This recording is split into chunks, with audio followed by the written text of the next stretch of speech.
안녕하십니까. 암호화폐 정보를 전달해드리는 닥터 비트맨입니다. 즐거운 주말 마지막 일요일도 슬슬 마무리되고 있습니다. 어떻게 토요일, 일요일 잘 보내셨나요? 저는 한 5시 정도에 생방송을 진행한 후에 이제 나가서 범죄도시2라는 영화를 보고 들어와서 지금 녹화를 하고 있습니다. 그간 받았던 이제 스트레스가 좀 풀린다라고 느끼는 영화인데 혹시 안 보신 분들이 있다면 한번 보시는 것을 강력하게 추천을 드리겠습니다. 이제 영화관에서 사람들의 웃음소리가 이렇게 끊이지 않았던 영화가 정말 오랜만인 것 같은데 그간 받았던 스트레스를 한번 영화로 풀어보시는 것도 나쁘진 않을 것 같다라는 생각이 드네요. 오늘 남은 시간도 잘 마무리하시길 바라면서 내용 바로 시작하도록 하겠습니다. 구독과 좋아요, 알림 설정 부탁드립니다. 네, 현재 녹화 시간은 2022년 5월 29일 저녁 밤이죠. 10시 43분이 지나고 있습니다. 이제 영상을 녹화할 때쯤이면 이제 다 완료될 쯤이면 한 11시 반 정도 되지 않을까 싶은데요. 현재 코인 마켓캡 기준으로 메이저 탑10 코인들 가격을 한번 살펴보도록 하겠습니다. 시가총액 1위의 비트코인의 경우는 1% 상승했습니다. 전날 대비 1% 상승한 3,690만 원대를 나타내고 있으며 2위의 이더리움은 전날 대비 1.43% 상승한 228만 원대를 나타내고 있습니다. 3위의 테더는 환율이죠. 1257원으로 전날과 크게 다르지는 않는다. 이 달러 환율이 좀 하락을 하고 있는데 주식도 올라가고 있는데 암호화폐 시장은 왜 큰 상승을 못하는지 참 안타깝다, 이런 마음이 듭니다. 시가총액 6위의 리플 XRP의 경우는 0.71% 상승한 489원대를 나타내고 있습니다. 참 일주일 전 가격, 이제 일주일 전 대비해서는 7.71% 하락한 모습을 보여주고 있는데요. 이쯤 됐으면 정말 이제는 상승할 때가 되지 않았을까 싶은 생각, 비단 저만의 생각은 아니리라 생각이 듭니다. 많은 투자자분들 그리고 커뮤니티를 돌아다녀 보면 정말 징글징글하다라는 이런 두려움이 좀 만연해진 이런 시장 상황인데요. 이런 시장 상황 속에 이제 대규모 스테이블 코인 이체가 발생을 했습니다. BUSD 스테이블 코인이 익명의 주소에서 바이낸스 거래소로 한 1억 달러 정도 하나로 치면은 1,200억 원 정도, 1,200억 원 정도의 대규모 이체가 거래소로 이체가 된 것인데요. 일단 통상의 거래소로 스테이블 코인이 이체가 될 경우에는 이제 스테이블 코인을 거래소로 이체하는 이유는 암호화폐로 바꾸기 위한 이런 판단으로 분석을 하고 있습니다. 그렇기 때문에 상승 압력의 주요 시그널이 된다라고 분석을 하고 있는데 최근 들어서 이런 대규모 스테이블 코인 이체가 지속적으로 얘기들이 나오고 있습니다. 그런데 왜 암호화폐 시장은 가격이 상승을 안 하는지 정말 이쯤 되면 상승할 때가 되지 않았을까 하는 마음이 드는데요.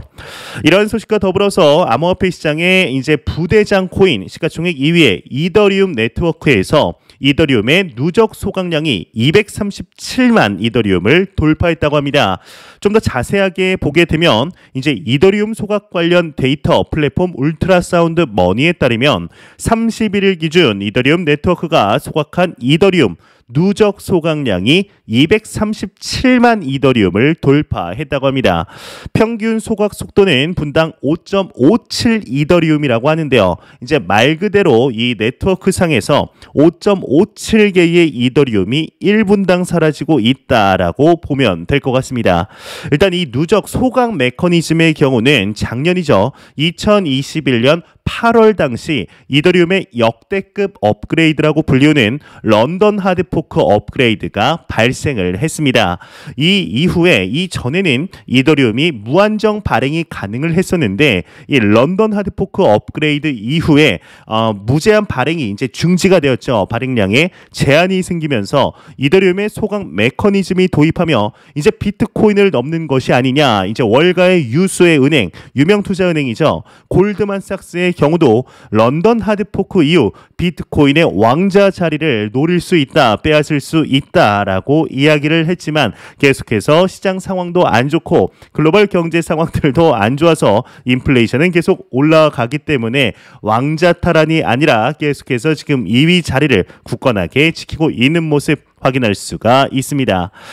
이 소식과 더불어서 지금 시장의 모습이 그렇게 좋지 않은 상황 속에서도 좀 긍정적으로 이 상황을 바라보는 인물이 나타났습니다. 웹3 재단의 COO가 이제 암호화폐 시장의 현재 조정은 업계 성장에는 오히려 좋다. 옥석 가리기가 시작이 된 거다라는 이야기를 했는데요. 조금 더 자세한 내용 한번 보도록 하면 유투데이에 따르면 폴카닷의 개발사 웹3 재단의 최고 운영 책임자인 이제 베르트랑 페레즈의 경우는 최근 CNBC와의 인터뷰에서 암호화폐 시장 조정세로 업계 옥석 가리기가 시작됐다 진단을 했다고 합니다. 그는 추가적으로 품질이 낮은 프로젝트가 사라질 것이고 업계에서는 빠른 수익을 내기보단 탄탄한 사업 구축에 집중할 것이라고 설명을 했다고 하는데요. 오히려 지금의 하락하는 모습 자체가 정말 내재 가치가 있는 이 프로젝트 암호화폐 기업들에게는 기회가 될 수도 있다. 더 탄탄하게 시장에 살아남을 수 있는 준비를 하는 기간이 될 수도 있다라고 분석을 하고 있는 것이죠. 이 분과 더불어서 이제 미하일로 벨릭 폴리곤 공동 창업자 또한 NFT와 밈코인 부상으로 1년 이상 이어진 암호화폐 시장 붐이 끝난 후 시장을 보다 합리적으로 성장시키기 위해서는 건전한 조정이 필요하다 지적을 했다고 합니다. 이제 현재 시장의 가격이 많이 상승을 했으면 하락을 하는 것은 너무나 당연한 수순입니다. 근데 이제 50% 넘게 하락을 했기 때문에 많은 투자자분들이 이제 20% 30% 정도면은 아이고 건강한 조정인가 보다 박앤세일인가 보다 생각을 하겠지만 지금 비트코인의 가격을 기준으로 고점 대비 58% 하락, 이제 좀 더 하락하면 60% 70% 이제 하락하고 역사적인 이런 흐름들과 반복이 되는 것이 아니냐. 정말 이거 비트코인 사기 아니냐. 난 망한 것 같다. 모르겠다. 두 손 뱉기 든다라는 이야기들이 나오고 있는 것이죠. 물론 이제 옥석 가리기가 시작이 되었다. 일각에서는 이미 시작이 되었다라고 보는 분석가들, 전문가들도 많은 상황인데요. 옥석 가리기도 물론 좋지만 이제는 상승을 조금 해줘야 그래도 다른 분들이 좀 더 이제 투자할 맛이 나지 않을까 싶습니다. 정말 내 마음처럼 되지 않는 게 인생과 투자라고 하지만 참 지금 투자가 어렵다라고 적어주신 댓글을 한번 보았는데 예, 저도 동감하고 있습니다. 암호화폐 시장에 2017년 말부터 투자를 하면서 현재까지 횟수로 치면은 거의 5년 정도 투자를 하면서 지금의 시장 상황이 참 2018년과 비슷하다라고 보이고 있는데요. 근데 2018년과는 조금은 느낌이 다른 게 그때 당시에는 한번 쫙 상승을 하고 이제 계속해서 좀 하락을 했죠. 단기간에 하락을 하고 점차 야금야금 쭉쭉쭉쭉 하락을 하면서 비트코인의 가격이 2만 달러에서 3천 달러까지 하락을 하는 모습을 볼 수가 있었습니다.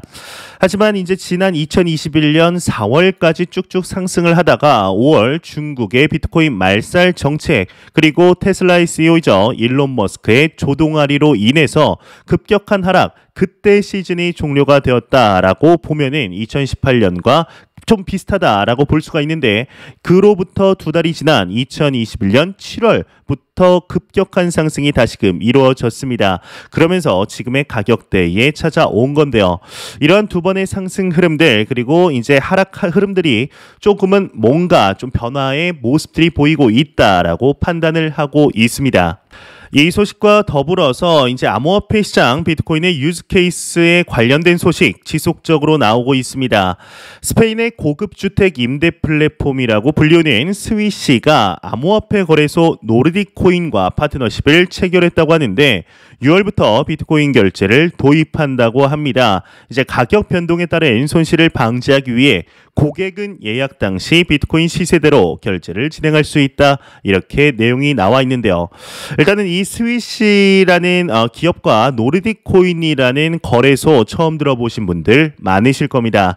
네, 물론 저도 이제 스페인에 사는 게 아니고 대한민국에 사는 거기 때문에 처음 들어보는데 이러한 유즈케이스에 관한 소식들, 비트코인의 결제를 지원하는 기업에 관한 소식들이 나온다고 해서 뭐 비트코인의 가격이 상승하거나 암호화폐 시장 전반의 성장을 이끌 수는 없습니다. 하지만 이런 작은 걸음 하나하나가 모여서 혁신을 만들어낸다고 저는 확신하고 있습니다. 또한 이런 소식들이 이제 대한민국에서도 조금씩 나오곤 있는데 해외에 나오는 소식들보다는 그 비중이 좀 작은 상태이죠. 대한민국에서 암호화폐 시장에 대한 이런 기조들이 좀 우회적으로 좀 긍정적으로 변화한 만큼 긍정적인 많은 소식들, 유스케이스 업그레이드 되는 소식들 나왔으면 좋겠습니다.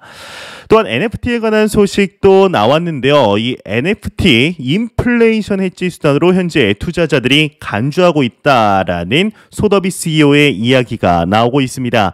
일단 저는 NFT를 인플레이션 해지 수단으로 전혀 간주하지는 않고 있는데 아마 제 영상을 보시는 분들 중에 지금 인플레이션이 오니까 NFT를 좀 해지를 해야지라고 생각하시는 분들 많이 없으시리라 생각이 듭니다. 일단 내용을 한번 보게 되면 이 CNBC에 따르면 찰리 스튜어트의 소더비 CEO가 CNBC 경제 프로그램 스쿼크박스의 인터뷰에서 NFT 시장이 뜨거운 이유는 디지털 예술품 등이 인플레이션을 해칭할 수 있다는 일부 투자자들의 판단 때문이라고 밝혔다고 합니다. 일단 지난 2021년 소더비는 전년 대비 38% 증가한 73억 달러의 매출을 기록했다 이렇게 나와 있는데요. 일단은 개인적으로는 좀 처음 들어본 것 같습니다. NFT를 인플레이션 해지 수단으로 간주한다. 현재 많은 투자자분들도 좀 이렇게 생각을 하지 않을까 싶습니다. 이 NFT가 인플레이션 해지 수단이라고 나는 전혀 그렇게 생각하지 않는다. NFT 또한 왜 사람들이 구매하는지를 모르겠다라고 생각을 하시는 분들 많으시리라 생각합니다. 일단 저 또한 한 달 전까지는 이와 동일한 생각을 했습니다. 이 NFT는 그냥 페이지 스크린샷 버튼 누른 다음에 프린트 스크린샷 버튼 누른 다음에 그림판 가서 조금 이렇게 편집하면은 그냥 내가 가질 수 있는데 뭐하러 이걸 수천만 원, 수억 원, 뭐 많게는 수십억 원 주면서 이 그림 파일을 왜 사는지 전혀 이해가 안 간다라는 생각을 했었습니다. 하지만 또 제가 이해가 안 간다고 해서 NFT 시장이 뭐 성장이 저해가 된다거나 뭐 확장이 멈춘다거나 하는 건 아니죠. 이 NFT 시장은 계속해서 확장이 되고 있지만 또 최근에는 이 암호화폐 시장의 전반적인 가격 흐름에 따라 또 바닥 가격이 또 하락했다라는 소식들도 지속적으로 나오고 있는데요. 이 NFT 같은 경우는 정말 메타버스라든지 게임과 결합을 했을 때 그리고 지적 재산권 등 이 저작권 분야에서 상당히 특효약으로 지금 부상을 하고 있습니다. 제가 실제적으로 가지고 있는 NFT는 없는 상태이지만 시간이 갈수록 파이가 확장되는 것이 저 또한 내가 이 암호화폐 시장에 5년간 있으면서 이 메이저 코인밖에 모르는 고인물이 되는 것은 아닐까 하는 생각을 항상 경계를 좀 하고 있는데 제가 지금 그러한 마음이 드는 것이 아닐까 하는 게 조금 판단을 하고 있는데요. NFT 지금 당장은 정말 무쓸모해 보이지만 메타버스라든지 게임과 결합을 했을 때 조금 더 한 2, 3년 뒤에는 실제적으로 우리 생활에서 NFT 기술을 사용하고 있을지도 모르겠다라는 생각이 듭니다.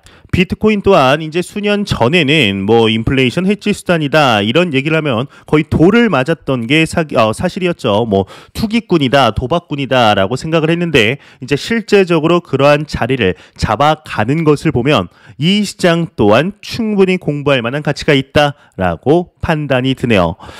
이 소식과 더불어서 이제 컴투스에서 하나의 소식이 나왔는데 운동하고 돈 버는 M2E 시장 뛰어든다 이런 소식이 나왔습니다. 일단 컴투스 같은 경우는 한 달 전쯤인가요? 자체 토큰을 발행을 만들겠다라는 소식이 나왔었는데요. 내용을 좀 더 보면은 일단 스테픈이 좀 생각이 나죠.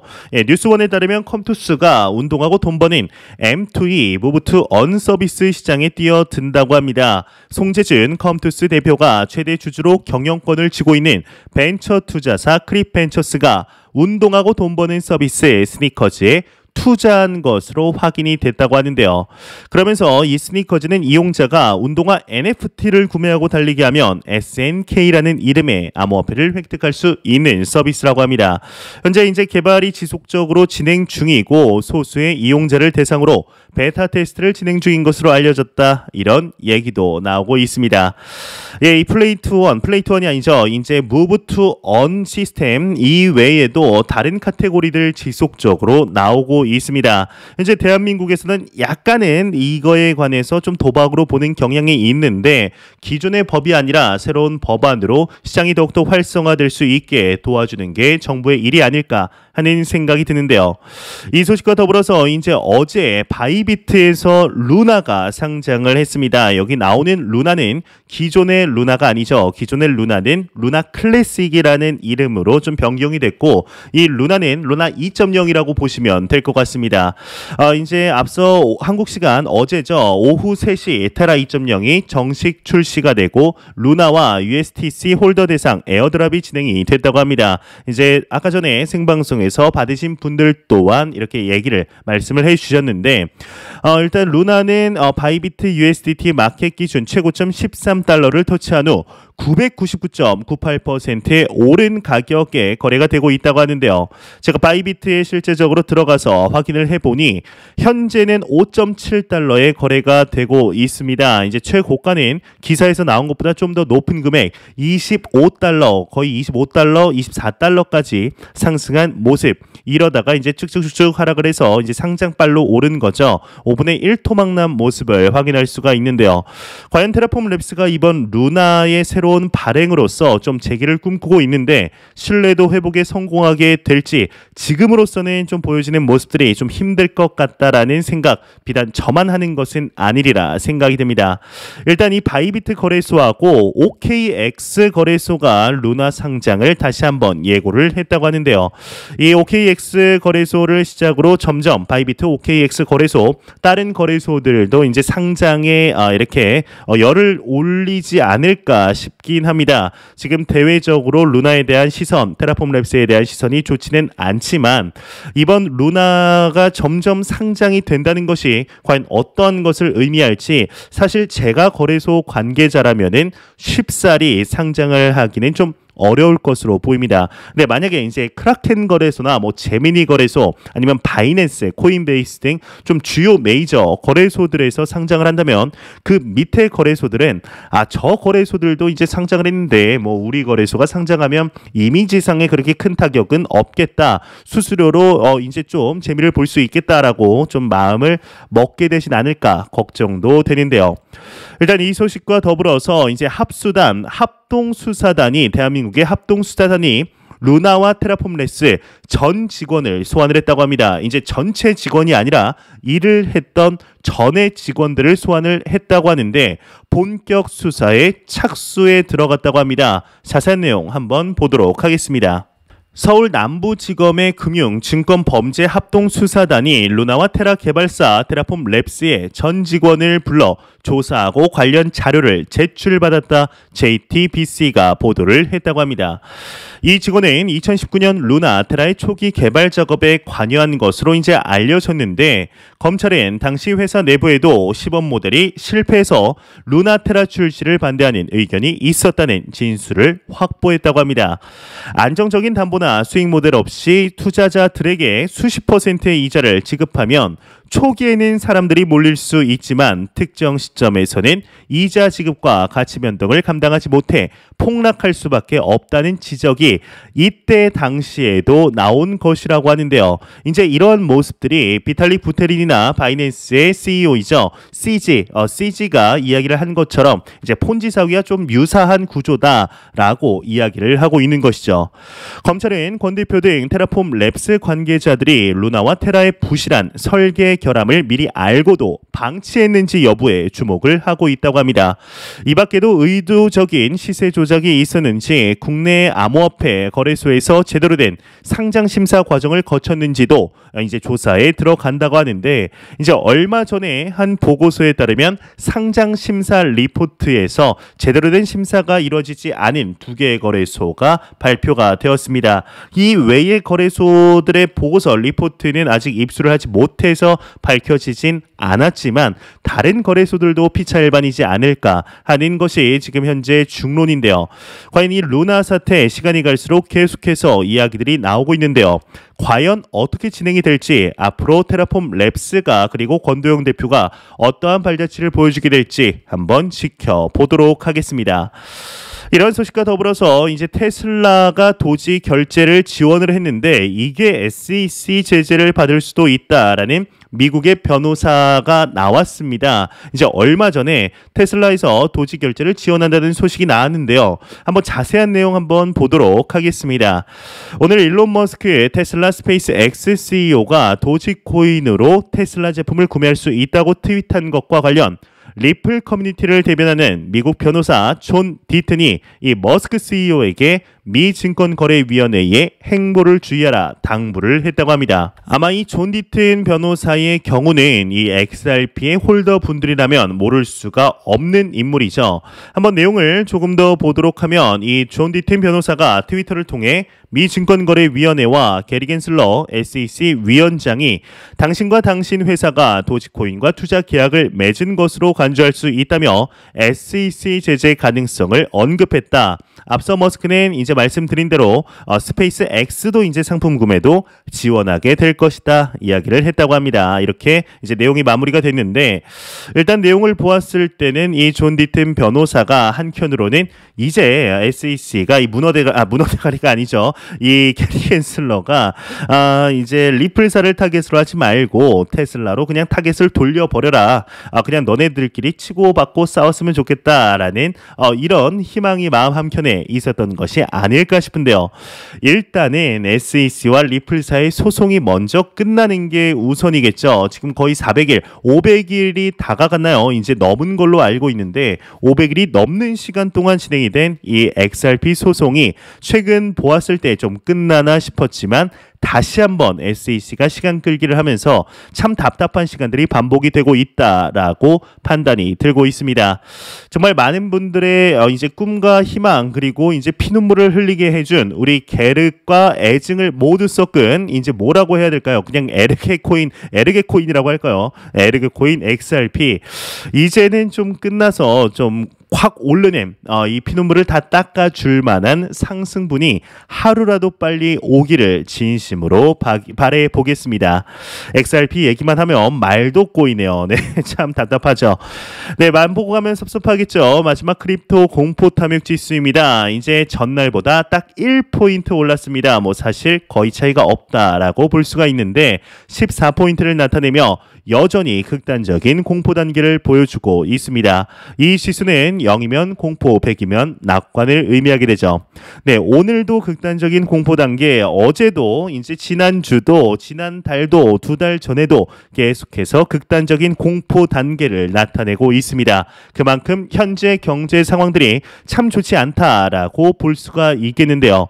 현재 이제 단기적으로 암호화폐 시장이 상승할 것이다, 이제 오를 거예요라고 말을 할 수 있는 상황은 아닙니다. 하지만 주식시장과는 좀 다르게 암호화폐 시장에는 몇 가지 상승할 수 있는 포인트들이 있는데요. 일단 글로벌적으로 규제 프레임워크가 정해지게 된다면 그 글로벌적으로 정해지기 전에 미국에서부터 명확하게 정해진다면 시장은 충분히 상승할 수가 있을 것입니다. 또한 이 규제가 정해지게 되면 방금 전 말씀드린 SEC와 리플 소송 또한 이 소송 자체가 근본적인 원인이 XRP가 증권이냐 아니냐를 가리는 소송이기 때문에 규제가 정해지면 이 또한 정해지게 되겠죠. 끝날 수밖에 없으며 비트코인 현물 ETF 또한 현재 SEC 이 문어 대가리가 있는 이 SEC가 그냥 말하겠습니다. 네, 이 문어 대가리가 있는 이 SEC가 계속해서 현물 ETF를 반려하는 게 투자자 보호 미흡이라는 명분으로 반려를 하고 있기 때문에 이 또한 규제가 명확하게 정해진다면 이제 승리 날 수밖에 없겠는데요. 이러한 세 가지 소식들 외에도 법정화폐로 지정하는 비트코인을 법정화폐로 지정하는 국가들이 늘어나게 되면 충분히 더 상승할 수가 있을 것으로 보입니다. 현재 우리가 지금 힘든 시간들을 지나고 있는 것이 맞습니다. 하지만 이러한 하락 속에서 오히려 우리의 투자 철학은 더욱더 견고해질 수 있으며 투자에 대해서 내가 정말 잘해 온 것이 맞는지, 이 시장의 가치가 분명하게 있는지, 내가 왜 이 시장에 투자하고 있는지를 다시 한번 확인할 수 있는 시간이 될 수도 있을 것으로 보입니다. 이제 상승장에는 시장에 가투자한 투자자분들도 시장에 대해서 잘 모르는 투자자분들도 정말 많이 하는 투자자분들도 이렇게 갈라지지가 않습니다. 하지만 하락할 때 정말 이 시장에 대해서 내가 투자를 어떻게 하고 있는지 명확하게 차이가 숙련도에 있어서 차이가 나게 되는데요. 이번 하락장이 오히려 전화 위복으로 만들 수 있는 투자자분들이 되시길 진심으로 바라보겠습니다. 제가 준비해온 소식 여기까지입니다. 영상 도움이 되셨다면 구독과 좋아요 그리고 광고 한 편만 처음부터 끝까지 시청 부탁드립니다. 이 채널은 오직 광고 수익으로 운영이 되게 됩니다. 항상 영상 시청해 주시는 시청자분들, 구독자분들 너무나 감사드립니다. 오늘 남은 시간도 잘 마무리하시길 바라면서 저는 더욱 도움이 되는 영상으로 내일 아침 출근 시간에 찾아뵙도록 하겠습니다. 아침에 일어날 수 있으면은 웬만하면 한 7시쯤에 생방송을 시작하도록 하겠습니다. 지금까지 닥터 비트맨이었습니다. 감사합니다.